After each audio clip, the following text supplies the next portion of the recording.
자, 안녕하세요, 학생 여러분. 핵심만 쏙쏙 재미있는 한문 수업이 시작되었습니다.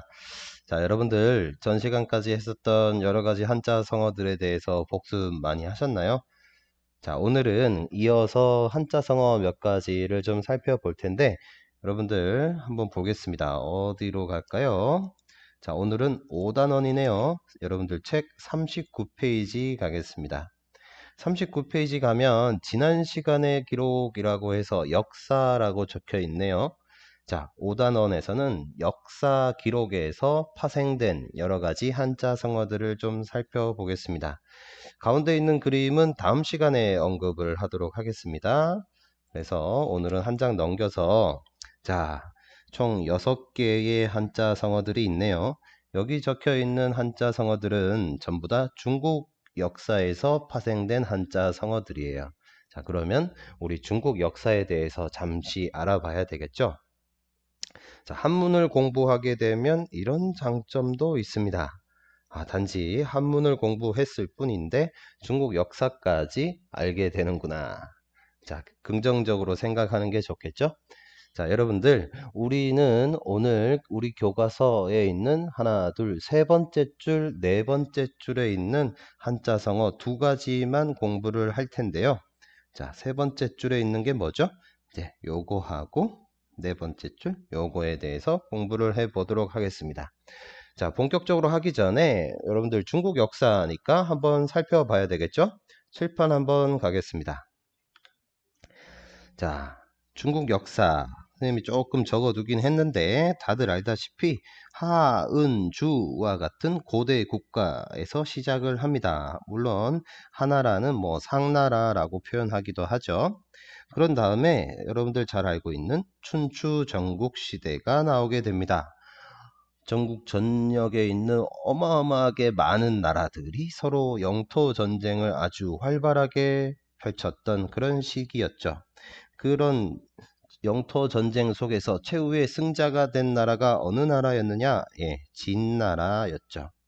진나라, 진시황이 있었던 진나라가 중국 전역을 통일하게 되고, 그리고 진나라의 힘이 좀 약해진 틈을 타서 여러분들 잘 알고 있는 초나라, 한나라가 싸우는 시기, 초한지 이야기가 이때 등장을 합니다.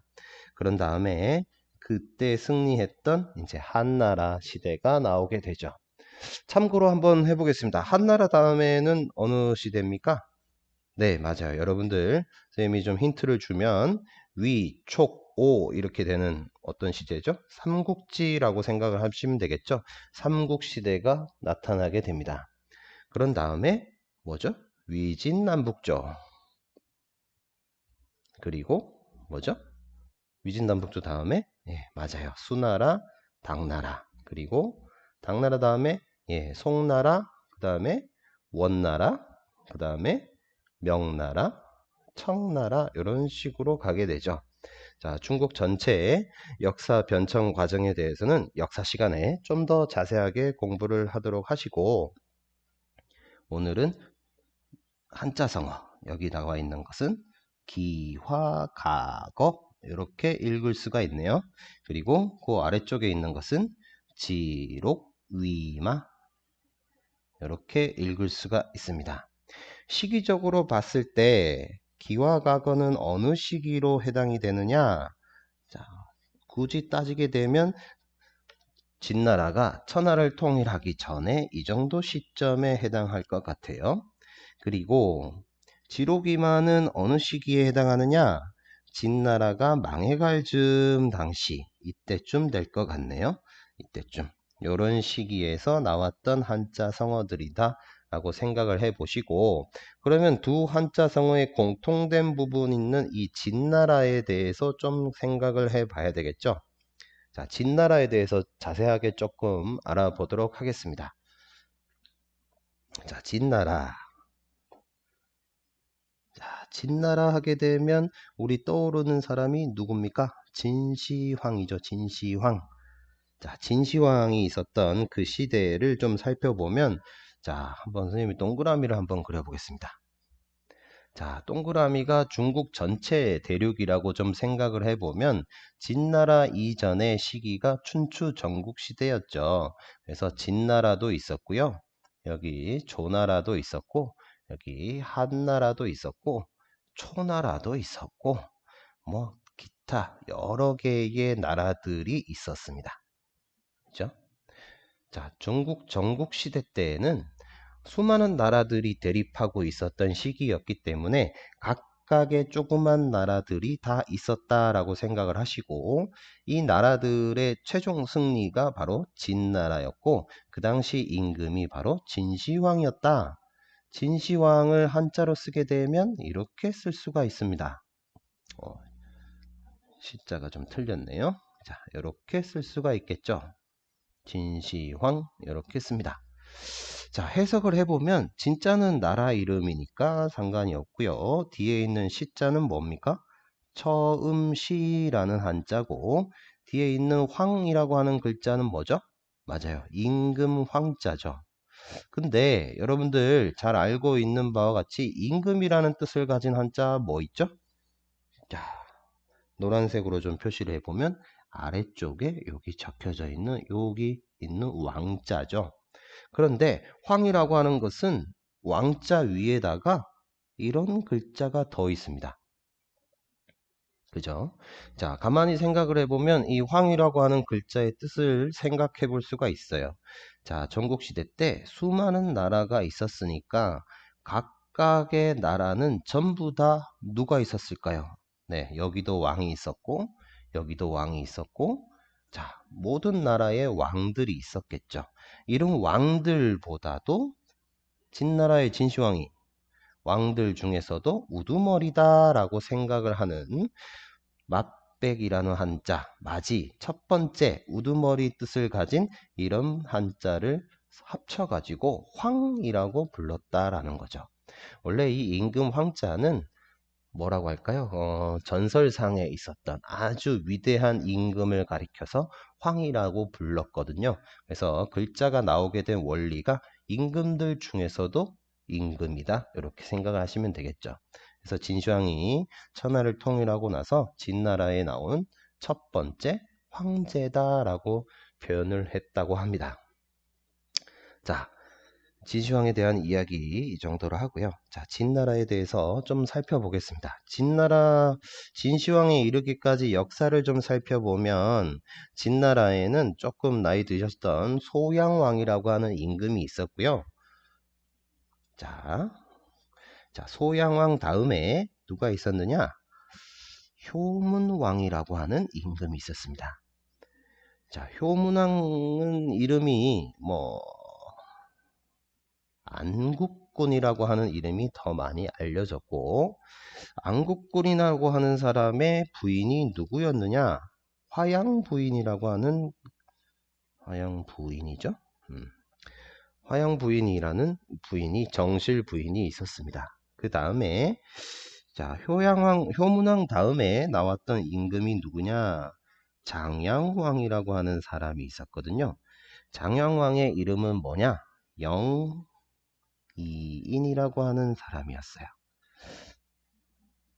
화면이 계속 커지네요, 이상하게. 자, 그런데 영이인이라고 하는 장양왕의 이름은 이인이라는 이름보다는 뭐가 더 유명했느냐? 자초라는 이름이 더 유명했습니다. 자초라고 하는 사람의 부인의 이름은 누구였느냐? 조희라고 하는 사람이 있었어요.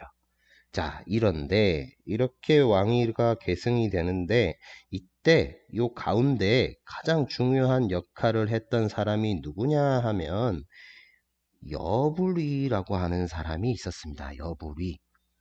자, 이 여불이라고 하는 사람 원래는 어떤 사람이었느냐 보니까 이 사람은 원래 한나라 사람이었는데 시장 상인이었습니다. 그냥 장사꾼이었어요. 장사꾼이 하는 역할은 뭐죠? 뭔가에 투자를 하고서 거기에 따른 이윤을 얻어내는 사람들이죠. 그래서 여부리가 어느 날 여기 있는 조나라를 방문을 하게 되는데 때마침 조나라에 있었던 누구를 보게 되느냐? 영이인이라고 하는 사람을 보게 되는 거죠. 그러면서 당신은 누굽니까? 저는 뭐 진나라의 왕자입니다. 안국군의 아들입니다. 뭐 이런 식으로 얘기가 됐겠죠. 그러면서 여부리가 돌아갑니다. 집으로 돌아가서 자기 할아버지한테 이렇게 한번 물어보는 거죠. 할아버지, 농사를 짓게 되면 몇 배나 이윤이 남습니까? 했더니 농사는 한 10배 정도 이윤이 남을 것이다. 그러면 뭐 보석 같은 거를 팔고 다니는 보석 상인 같은 거 하게 되면 어떻습니까? 라고 했더니 한 100배 정도의 이윤이 남을 것이다. 그러면 임금한테 만약에 투자를 해버리면 어떻게 됩니까? 라고 했더니 투자에 대해서 계산하기가 좀 힘들다. 이렇게 합니다. 그 정도로 막대한 이윤이 남을 것이다. 라고 조언을 해주니까 여부리는 그러면 저는 큰 상인이 되겠습니다. 라고 하면서 여부리가 그때부터 어떻게 하느냐? 이 자초라는 사람한테 모든 걸 투자를 하게 됩니다. 자신의 전 재산을 바치고 심지어는 여인까지, 여자까지 소개를 시켜주죠. 그 소개시켜준 사람이 누구냐? 자신의 여자친구였던 조희까지 소개를 시켜줍니다. 그래서 자초라는 사람과 조희랑 결혼을 하게 되는 거죠. 선생님, 근데 아까 전에 계속 이인이라고 했는데 왜 자초라고 하나요? 이러죠? 이 자초라는 이름은 어떻게 생겨났냐? 그러면, 자, 안국군이 왕위를 이제 물려줘야 되는데, 자신의 정실 부인인 화양 부인한테는 아들이 없었어요. 그러다 보니까 여부리가 이제 화양 부인한테도 손을 쓰기 시작합니다. 그래서 자초가 결국에 어디로 들어가느냐? 자초가 화양 부인의 양자로 들어가게 되면서 그때부터 이름이 자초가 되는 겁니다. 자, 그래서 여부리가 일개 상인이었다가 나중에 이 자초라는 사람이 결국에 장양왕, 진나라의 왕이 되는 거죠. 왕이 되니까 시장 상인이었다가 결국에 뭐가 됐습니까? 재상이 되는 겁니다. 진나라의 재상이 되는 거죠. 어마어마하게 출세를 하게 되는 겁니다. 자, 이때 나왔던 한자 성어가 여러분들 교과서에 있는 세 번째 줄에 나오는 한자 성어예요. 자, 읽으면 기화가거라는 한자 성어죠. 한번 해석해 보겠습니다. 앞에 있는 기라고 하는 글자는 기이하다, 신기하다라는 뜻을 가진 한자고요. 그 다음에 화라고 하는 글자는 재화를 나타내는 글자죠. 재화, 재물, 어떤 물건을 뜻합니다. 자, 그 다음에 나타나오는 이 가라고 하는 글자가 있는데 이 가자는 우리가 보통 외울 때는 옳다라는 뜻으로 많이 쓰죠. 옳을가라고 많이 외우는데 실제로 한문 문장에 쓰였을 때는 옳다라는 뜻 대신에 어떤 뜻으로 더 많이 쓰느냐? 뭐뭐 할 수 있다. 아니면 무엇 무엇 할 만하다. 이렇게 해석하는 것이 더 일반적입니다. 그 다음에 나오는 거라고 하는 글자. 이 거자는 원래 의미는 우리가 거주하다라고 해석하는 살다라는 뜻이에요. 그런데 우리 여기서 지금 계속해서 여부리가 시장 상인이었잖아요. 뭔가에 대해서 투자를 합니다. 자, 그런 의미에서 약간 의역이 좀 필요한데, 자, 물건, 재물에 관한 이야기니까 어떤 물건이 그 집에 아니면 그 가게에 살다라고 한다면 뭔가가 계속 어떻게 되죠? 쌓여 있는 거죠. 그래서 여기서는 쌓다라고 의역을 좀 할 필요가 있습니다. 그리고 쌓다, 뭐 요즘 말로 치게 되면 투자의 개념이 강한 거죠. 자, 그래서 기와 과거를 해석해 보면 이렇게 되겠죠. 기이하다 재화. 그러니까 기이한 재화는 뭐뭐 할 수 있다. 쌓을 수 있다. 쌓을 만하다. 어떻게 할까요? 쌓을 만하다. 투자할 만하다. 이렇게 해석이 되겠네요. 한번 뜻을 한번 적어 보겠습니다. 기이한 재화, 신기한 재화는 고가의 재화는 진기한 재화는 그죠? 진기한 물건은 지금 당장 소용이 없어 보일 수도 있다. 그렇지만 나중에 큰 이익이 된다. 그죠? 나중에 큰 이익이 될 수 있다라는 거죠. 될 수 있다.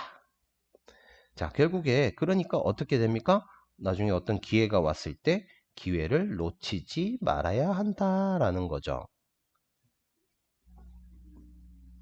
이해됐었나요?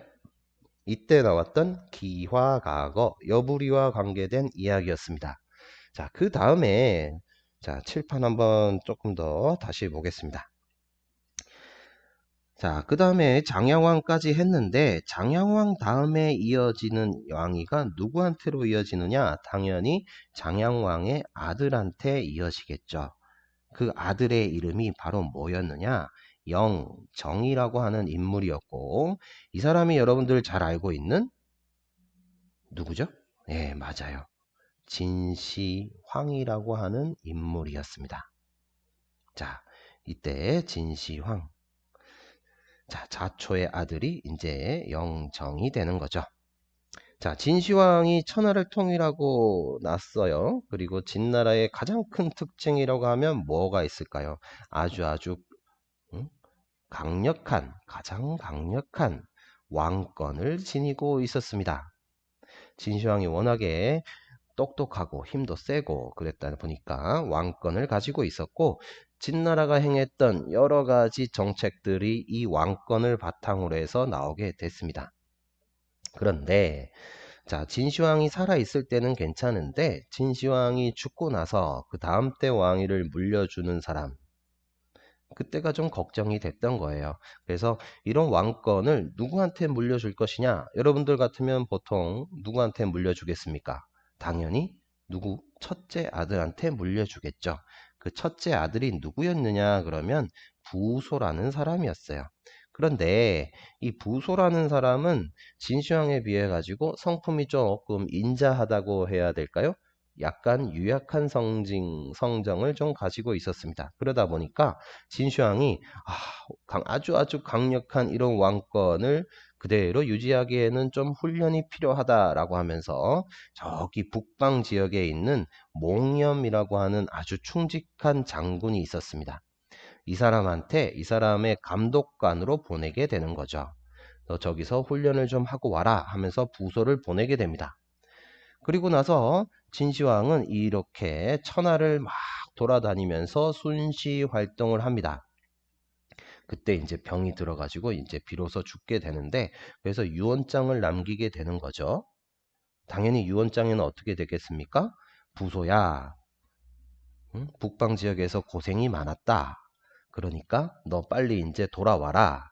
돌아와서 내가 죽으면 그 다음 왕위를 잇고 나의 장례를 성대하게 치러달라 라는 유언장을 남기게 되는데, 그 유언장을 전해준 사람이 누구였느냐 봤더니 조고라고 하는 누구였습니까? 당시 신분이 환관이었습니다. 자, 환관 무슨 뜻이죠? 환관. 임금 옆에서 뭐 수건도 들어주고 심부름도 하는 내시라고 생각하시면 되겠고, 이 조고라는 사람이 진시황의 유언장을 받게 됐는데 너무너무 궁금한 거예요. 이런 강력한 왕권이 누구한테 이어질 것이냐 봤더니 역시나 아니나 다를까 이 부소한테 가는 거죠.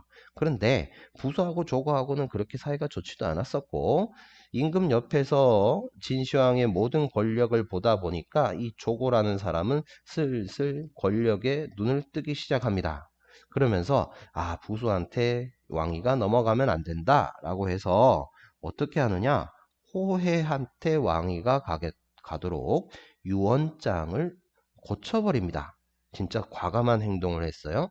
자, 호해는 당시 부소의 동생이지만 호해는 당시 6살, 7살 정도 되는 아주 어린 나이였습니다. 자, 임금으로 호해가 앉게 되면 당연히 모든 권력은 누가 차지하게 되겠습니까? 그 옆에서 항상 보필을 해왔던 이 조고라는 사람이 차지를 하게 되겠죠. 그래서 유언장을 고치게 됩니다. 그러면서 호해가 정식으로 이제 왕위에 등극을 하게 되고 부소한테는 이제 가짜 유언장을 주게 되는 거죠. 그러면서 부소는 나중에 자결을 하게 됩니다.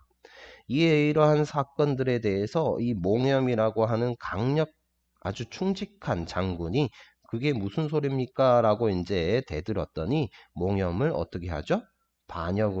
반역자로 몰아세우면서 죽여버리게 됩니다. 자, 이런 식으로 해서 결국에 어린 임금과 나이든 조고라는 환관이 모든 권력을 차지하게 되고, 조고는 그때부터 환관 신분이 아니라 나라의 어떻게 되겠죠? 재상이 됩니다. 뭐 재상 또는 뭐 승상이라고 해도 되겠네요. 자, 이렇게 모든 이런 강력한 왕권을 결국에 조고가 차지하게 됐는데, 조고는 이때 한 가지 궁금한 게 생겼어요. 자, 모든 신하들이 자신의 눈치를 보겠죠? 그런데 그 중에서도 강직한 신하들이 있었을 거란 말이에요. 그래서 말을 듣는 사람, 말을 잘 듣는 사람, 누구 말?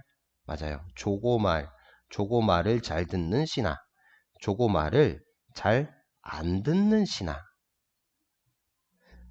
이렇게 너무 궁금했던 거죠. 그래가지고 조고는 한 가지 시험을 하게 됩니다. 자, 시험하는 부분에 대해서는 영상을 한번 보면서 확인합시다. 자, 영상을 한번 보도록 할게요. 어린 왕을 앉혀두고 내 마음대로 권세를 휘둘려야 하는데 내 말을 따르지 않는 신하를 어떻게 가려낸다. 옳지. 그렇게 하면 되겠구나.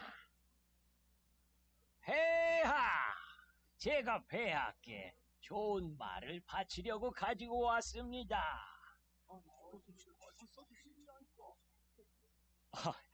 승상이 잘못 알고 있어.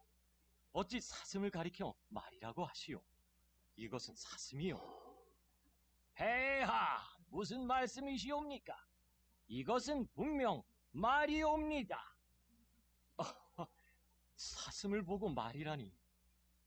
다른 대신들이 보기에는 어떻소? 이것이 사슴이요, 말이요. 말로 보입니다, 폐하. 폐하의 말씀과 같이 이것은 틀림없이 사슴입니다. 사슴이라고 대답한 신하들, 내 뜻을 따르지 않는 자들이로구나. 저들만 없다면 이 나라는 내 뜻대로 할 수 있겠구나. 우선 저들부터 없애버려야겠다. 자, 보셨나요? 이게 지록위입니다. 조고가 사슴을 한 마리 가지고 와서는 임금한테 선물로 주면서 말이라고 속였죠. 자, 그 모습을 본 이제 신하들은, 어떤 신하들은 말이라고 대답을 하고, 어떤 신하들은 사슴이라고 대답을 하고, 또 어떤 신하들은 아무런 말도 하지 않고 가만히 있었다고 합니다. 조고는 앞에서 그 모습을 다 보고 있다가 사슴이라고 대답하거나 아무런 말하지 않은 사람들을 한 명씩 한 명씩 누명을 씌워서 처형을 하게 됩니다. 그러다 보니까 당연히 모든 권력이 조고한테 몰리게 되는 거죠. 이때 나왔던 한자성어가 바로 지록위마입니다. 글자를 좀 살펴볼게요. 앞에 지라고 하는 글자는 우리가 앞서서 배웠던 것처럼 뭔가를 가리키다 라는 뜻이고요. 뒤에 있는 록이라고 하는 글자는 맞아요, 사슴이라는 뜻이겠죠. 자, 그 다음에 위라고 하는 글자가 있는데, 자, 위자는 우리가 보통 하다라는 뜻으로 많이 외웁니다. 할 위. 그런데 여기에서는 조금 의역을 해서 뭐뭐라고 하다라고 합시다. 뭐뭐라고 하다.